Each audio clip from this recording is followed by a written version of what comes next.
Kenyatta has just been allowed to give his first press conference since his conviction 9 years ago, and Nigel Ryan flew to Maralal to interview him for this program.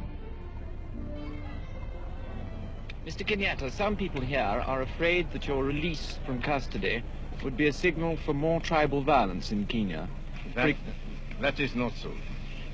You think there is absolutely no danger of... No danger at all. That's only imaginary danger. How would you summarize your policy? Political policy? I am an African nationalist, wanting my people to have their own independence, just like any other country. I don't think there is any reason why Kenya will not get her independence today.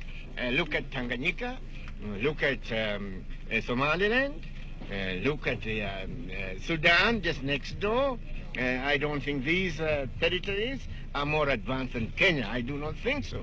The only thing is that there are some stubborn people in Kenya who do not want Africans to get their freedom. I have dedicated my life to the service of my people, and no material gain or anything else which will make me move from that line.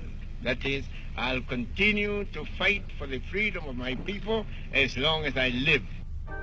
In Nairobi, the crisis has hit business, and capital is leaving the country at the rate of £1 million a month. The Asian middlemen have suffered worst of all. Many have had to shut up shop or cut prices drastically to stay in business. Africans too are out of work, many of them Kikuyu tribesmen recently released from prison. Outside the labor exchange, crowds of them gather daily, unable to find jobs. On the surface, Nairobi is still prosperous and peaceful. But there's no doubt in anybody's mind that independence must come. The only question that remains to be resolved is when. When would you like to see Kenya independent? Well, I don't care any day. Immediately. I would very much like to see it independent when the government here and in England consider that the Africans have sufficient knowledge to run it successfully and bring prosperity to the country. As long as I can see, Northern Frontier is very behind. I don't think Kenya is able to get independent at this moment, but unless another 20 years' time. Independent next year, and Kenyatta must be released immediately. Any time, even now, if possible. Any time at all? Any time. Well, I think as a businessman, and I think I can also talk for the majority of other business people, well, the sooner the better. But of course, there is a big if about it. We've got to have responsible people that are fit to govern us.